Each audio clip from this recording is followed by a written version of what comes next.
Hello friends and welcome back to motor redefined. मैं हूं आपका होस्ट और दोस्त अरिंदम घोष और एक बार फिर मैं आप लोगों के लिए एक जबरदस्त राइड कंपैरिजन के साथ हाजिर हूं। जी हां दोस्तों, आज हम लोग राइड कंपेयर करने वाले हैं 2024 Bajaj Pulsar N160 with dual channel ABS with its toughest competitor, that is 2024 TVS Apache RTR 164 with ride mode special edition now with dual channel ABS। अब देखिए दोस्तों, दोनों ही 160 सीसी की ऑफरिंग है, लेकिन दोनों में आप लोगों को कई चीजें यहाँ पर डिफरेंट देखने को मिलेगी। स्पेशली जब आप चला रहे हैं ना, तो भाई काफी ज्यादा डिफरेंस आप लोगों को यहाँ पर महसूस होती है। और यही आज वीडियो का मेन मुद्दा रहेगा कि भाई चलाते वक्त आप लोगों को दोनों में डिफरेंस क्या दिखेगी, ठीक है। और यही जो डिफरेंस है, इसके आधार पर आप लोगों के लिए खरीदना कौन सा सही होगा, अपाचे 164V या फिर N160। यही जो बात है दोस्तों, आज आप लोगों को वीडियो के अंत तक क्लियर पता चलने वाला है। बाकी और जो फीचर, प्राइस, स्पेसिफिकेशन, माइलेज, उसके बारे में तो बात करने ही वाले हैं, ठीक है, ताकि आप लोगों को क्रिस्टल क्लियर आइडिया मिल जाए कि बाइक कौन सा आप लोगों के लिए सही हो सकता है। दोस्तों आगे बढ़ने से पहले very special thanks to Rahul TVS Krishnanagar and SS Bajaj Krishnanagar for providing me this bike, से कि मैं आप लोगों तक ये राइड कंपैरिजन पहुंचा सकूं। वेस्ट बंगाल के कृष्णनगर या आसपास के एरिया में अगर आप रहते हैं, कोई भी आप यहाँ पर टीवीएस फिर बजाज की प्रोडक्ट खरीदना चाहते हैं, शोरूम्स को कॉन्टैक्ट बिल्कुल कर सकते हैं। डिटेल्स अभी आपको आपके स्क्रीन पर दिख गई होगी। तो चलिए दोस्तों शुरू करते हैं। देखिए दोस्तों, मतलब मैं यहाँ पर राइड पे जाने से पहले आप लोगों के साथ एक छोटी सी एक कंपैरिजन शेयर करना चाहूँगा। बाकी डिटेल कंपैरिजन जो है ना वॉक अराउंड की, वो मैंने आप लोगों के लिए ऑलरेडी चैनल पर अपलोड कर रखी है। अगर आप चाहें कि इन डेप्थ आप लोगों को हर एक डिफरेंस के बारे में जाननी, तो वो वीडियो आप लोग बिल्कुल चेक कर सकते हैं। लेकिन अभी मैं आप लोगों को एक समरी बता देता हूँ कि चीज़ें आप लोगों को डिफरेंस दोनों में क्या क्या मिलेगी। सबसे पहला डिफरेंस तो है दोस्तों प्राइस में, क्योंकि N160 अगर आप लोग देख रहे हैं 1,72,000 से 78 के बीच में मिलेगी। और वहीं अगर आप लोग अपाचे देख रहे हैं dual channel ABS special edition, तो ये आप लोग को 1,68,500 में मिलेगी। 5 से 10,000 रुपये आप यहाँ पर डिफरेंस देख पाएंगे अगर आप लोग यहाँ पर N160 से अपाचे में जा रहे हैं। देन इसके अलावा अगर आप लोग देख रहे हैं तो फ्रंट व्यू में काफ़ी चेंज है। प्लस पॉइंट यहाँ पर यह है कि अपाचे मतलब N160 में आप लोगों को ये प्रोजेक्टर मिलेगा, जो कि अपाचे में आप लोग को यहाँ पर नहीं मिलती है। देन टायर में भी चेंज है, यहाँ पर 100 सेक्शन की टायर आपको मिल रही है। अपाचे में आप लोगों को 90 सेक्शन की टायर मिलेगी। बाकी 17 इंचेस की अलॉय व्हील दोनों में ही आप लोगों को मिलेगी।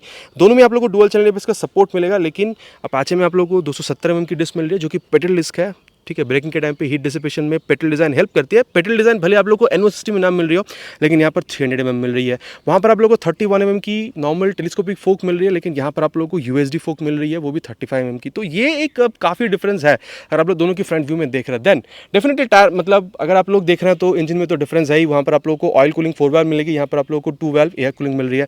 ऑयल कूलिंग कंपनी ने अभी यहाँ से हटा दिया है। 164.82 cc SOHC 2 valve air cool full injected engine आप लोग को मिलेगा। 16 पेस की max power, 14.65 Newton-metre max torque के साथ।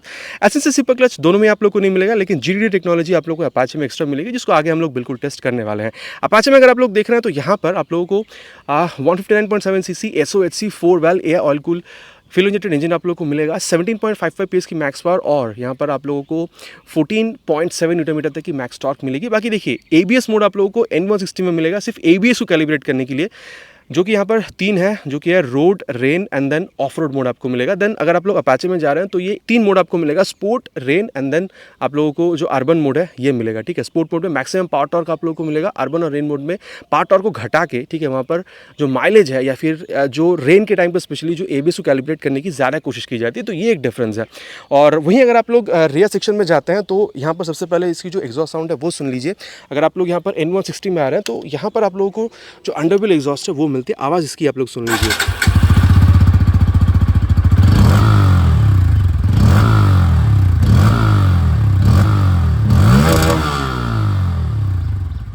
तो ये दोस्तों जो अंडरव्हील एग्जॉस्ट था ये आप लोगों ने यहाँ पर सुन लिया है। और एक बार यहाँ पर बुलपअप एग्जॉस्ट में जो साउंड आता है वो भी आप लोग यहाँ पर सुन लीजिए 164V की।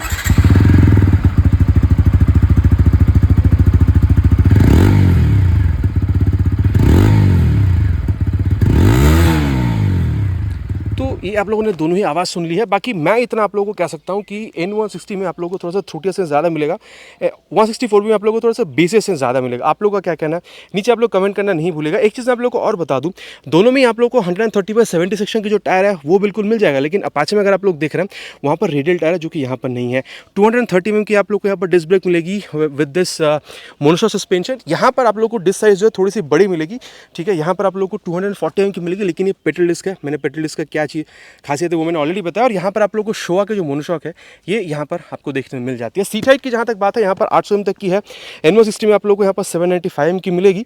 बाकी क्या है नहीं है सीट के बारे में आगे बात करेंगे, लेकिन इतना बता सकता हूँ 5.2 की हाइट काफ़ी है दोनों ही बाइक को मैनेज करने के लिए। टैंक वहाँ पर आप लोगों को 12 लीटर की मिल रही है, यहाँ पर 14 लीटर की, और माइलेज करीबन आप लोगों को 45 किलोमीटर्स तक आप एक्सपेक्ट कर सकते हैं। देन अगर आप लोग ग्राउंड क्लियरेंस देख रहे हैं 165 180, तो ये भी एक डिफरेंस है।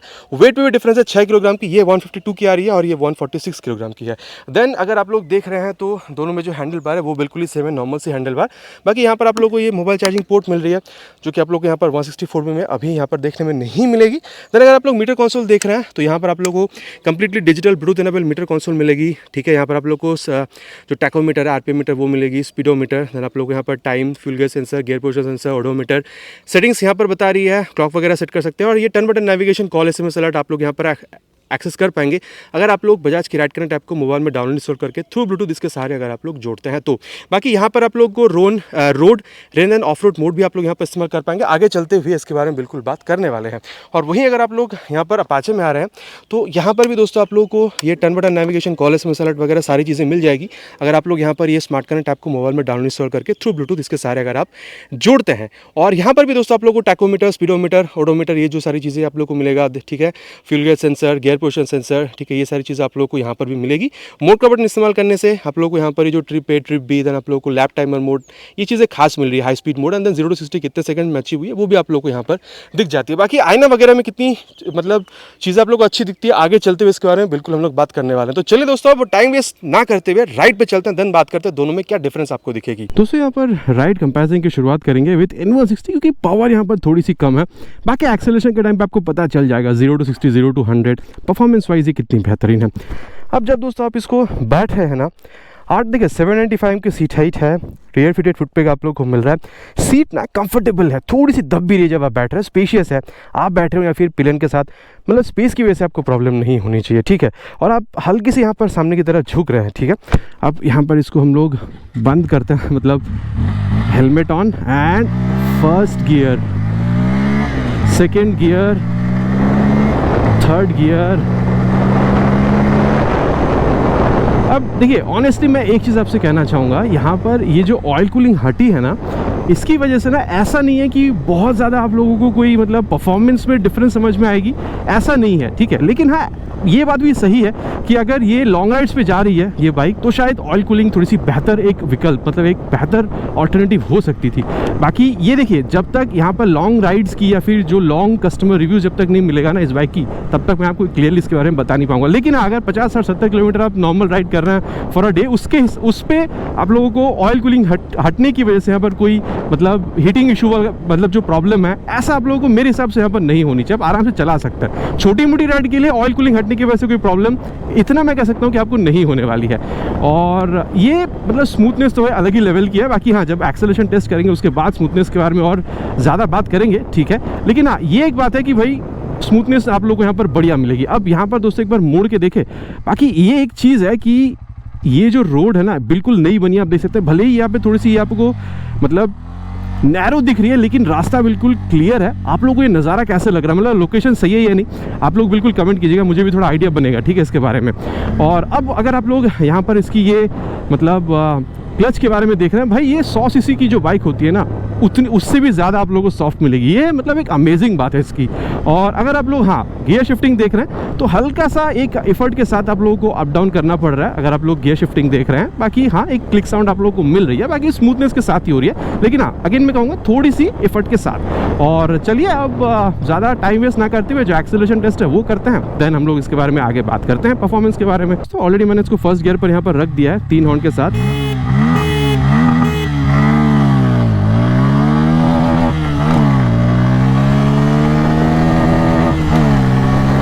आप लोगों ने यहाँ पर देख लिया है। Time for 100 now.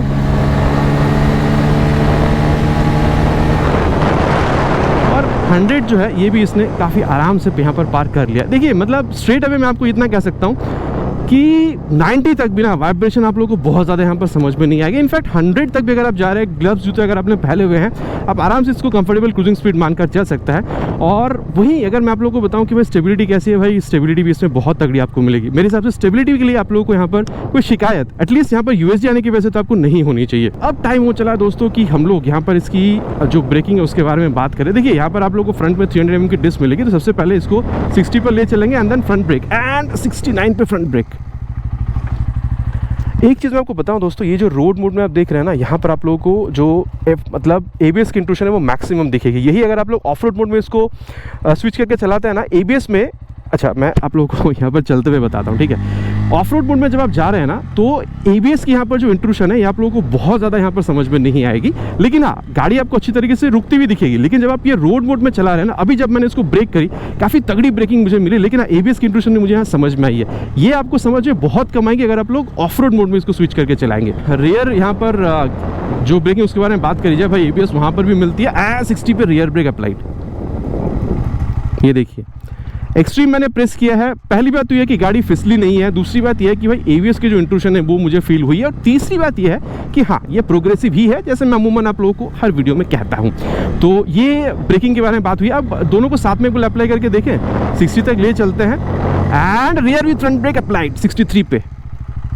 हाँ देखिए ये एक क्लियरली मैं आप लोगों से बात कर सकता हूँ कि जब आप ब्रेकिंग को मैक्सिमम मतलब एफिशिएंटली यूज़ कर रहे हैं ना, जैसे रियर के संग बाद जब आप फ्रंट ब्रेक इस्तेमाल कर रहे हैं, तो भाई मतलब एक गजब की आप लोगों को जो ब्रेकिंग परफॉर्मेंस है वो इस बाइक में से आप लोगों को देखने को मिलेगी।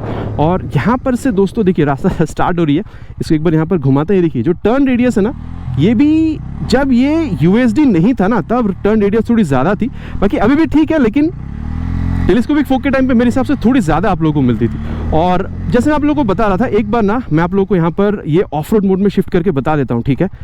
एक बार इसको ऑफ रोड मोड में शिफ्ट करते हैं, ये रेन मोड में गई एंड देन ये ऑफ रोड मोड में। अभी एक बार ना मैं आप लोगों को जो रियर ब्रेकर स्पेशली वो मैं आप लोगों को यहाँ पर अप्लाई करके बताता हूँ, ठीक है। ये देखिए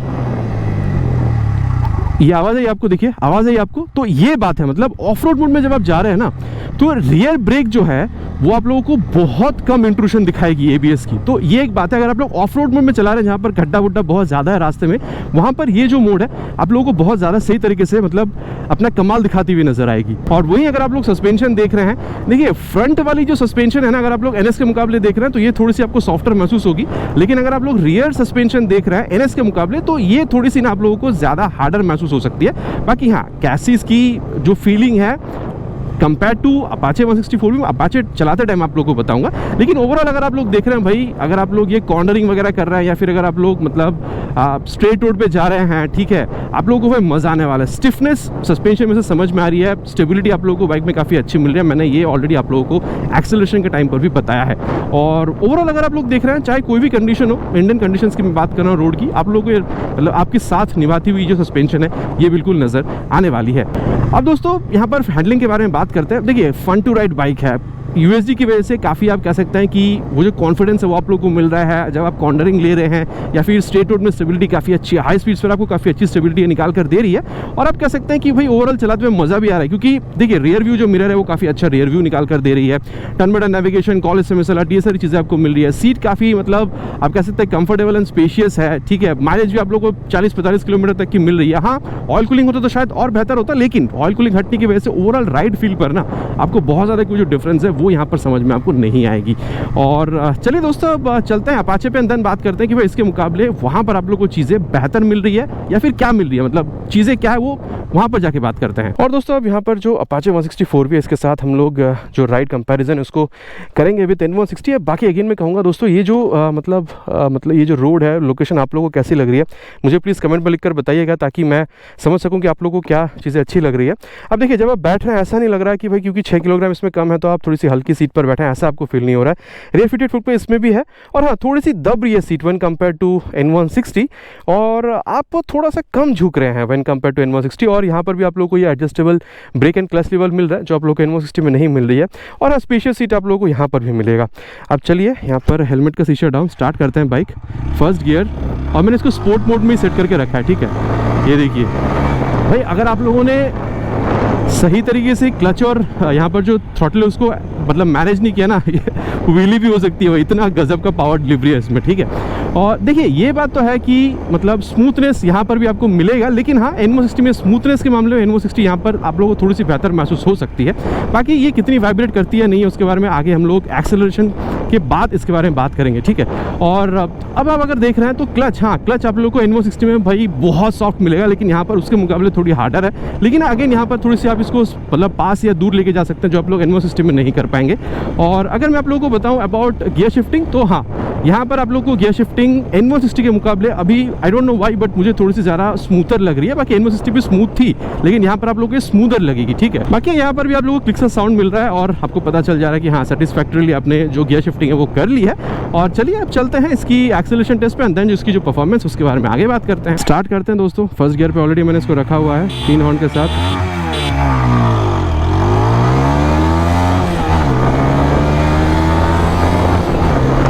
0 to 60 आप लोगों ने देख लिया, स्पोर्ट मोड में गाड़ी ऑलरेडी है।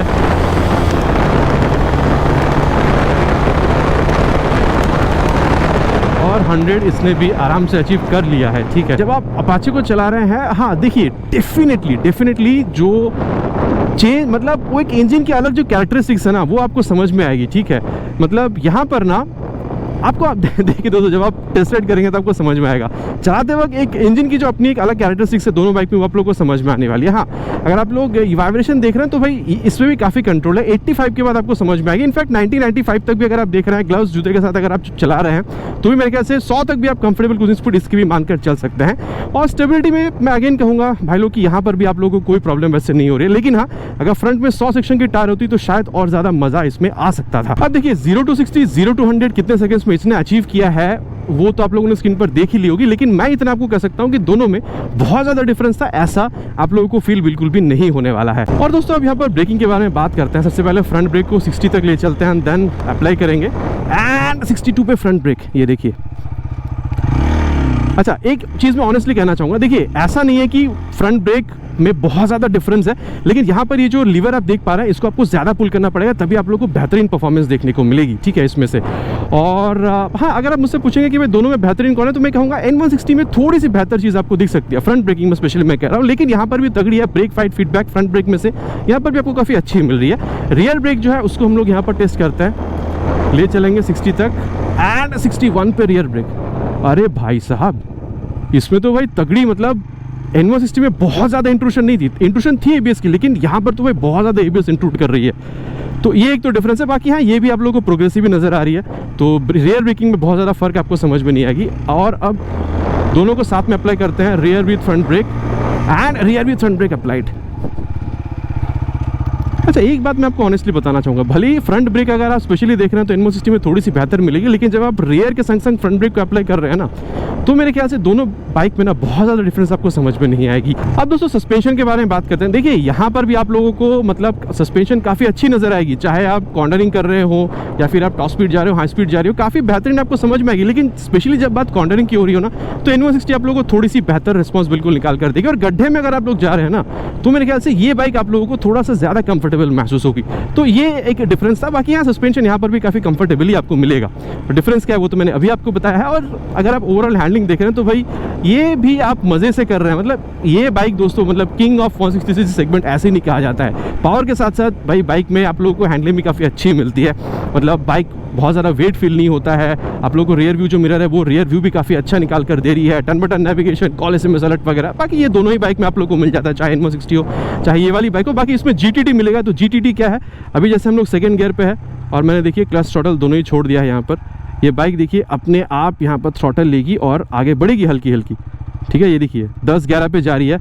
अब यहाँ पर इसको अगर आप 4th गियर में या फिर 5th गियर में शिफ्ट करते हैं तो यहाँ पर देखिए, ये देखिए मतलब 23-24 की यहाँ पर जो स्पीड है, कांस्टेंट स्पीड, उस पर ये जा रही है। तो ये हेल्प करती है मतलब माइलेज को सेव करने में, या फिर अगर आप एक्सट्रीम मतलब ट्रैफिक पर हैं तो ट्रैफिक में आपको बिल्कुल हेल्प करती है। और बाकी अगर आप लोग देख रहे हैं दोस्तों तो turn button navigation, call SMS alert, वो सारी चीज़ें तो आपको मिल ही रही है। काफ़ी कंफर्टेबल सीटिंग पोजीशन है, स्पेशियस भी आप लोगों को मिल रही है। और ये बाइक भी उतनी ही मतलब फन टू राइड बाइक है। लेकिन यहाँ मतलब ओवरऑल जब आप देख रहे हैं ना फील, तो डेफिनेटली दोस्तों मैं इतना आप लोगों से कह सकता हूँ कि ये एक ओवरऑल अलग फील आपको देगी ये बाइक चलाते वक्त। और N160 आपको एक ओवरऑल अलग फील देगी। भले ये थोड़ी सी ऊंची आपको ऑन पेपर लग रही हो सीट हाइट, लेकिन N160 को चलाते वक्त आपको एक अलग फील पक्का मिलने वाला है। एक दोनों ही अगर आप लोग टेस्ट राइड लेंगे ना, तो मैं जो आप लोगों से कह रहा हूँ वो आप लोग बिल्कुल फील भी कर पाएंगे।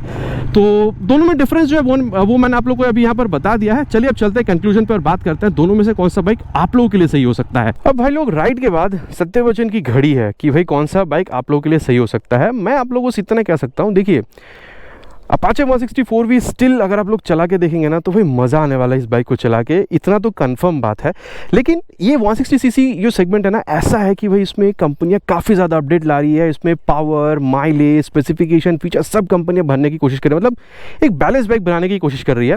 तो उस दौड़ में अगर आप देखते हैं तो ये थोड़ी सी पीछे है। बाकी फीचर में कोई कमी नहीं है, ना लुक में कमी है, पावर में कमी है, ऐसा नहीं है।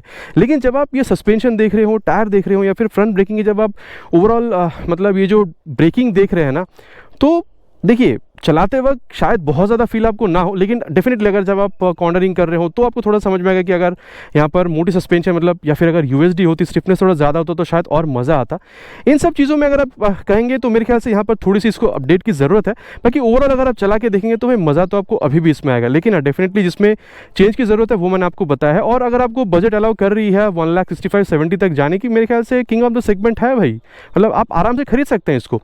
लेकिन एक बात है, आपको ना एक ओवरऑल बैलेंस्ड बाइक चाहिए, ठीक है। मतलब हाँ, ऑयल कूलिंग होती तो शायद बेहतरीन बन सकती, शायद नहीं हो, बेहतरीन बन सकती थी अगर आप लोग लॉन्ग राइड्स पे जा रहे हैं। लेकिन 50, 60, 70 किलोमीटर अगर आप लोग जा रहे हैं और मतलब डेली राइड के लिए मैं बात कर रहा हूँ, आपको थोड़ी सी स्पोर्टियर बाइक चाहिए, एन की जो लुक है आपको अच्छी लग रही है, टायर्स वगैरह मोटी चाहिए, डुअल आप लोगों को जो मतलब चैनल ABS है, आप लोगों को जो ब्रेकिंग डिस्क है वो आपको ज़्यादा बड़ी चाहिए, प्रोजेक्टर लाइट चाहिए रात में राइड करने के लिए, और फीचर जैसे कि मतलब ये turn by turn navigation, call SMS alert, ये सारी चीज़ों के साथ आपको एक ओवरऑल बैलेंस बाइक चाहिए। लेकिन हाँ, आप थोड़ी सी बजट आपकी बढ़ा सकते हैं, 1,75,80 तक अगर आप लोग जा सकते हैं ना, मेरे ख्याल से यहाँ पर ये जो बाइक है N160 आप लोग को एक बेहतरीन बाइक बिल्कुल समझ में आने वाली है। अगेन मैं कहूँगा, एयर कूलिंग से अगर आपको प्रॉब्लम नहीं है तो ये अभी भी आप लोग के लिए बेहतरीन बाइक बिल्कुल बन सकती है।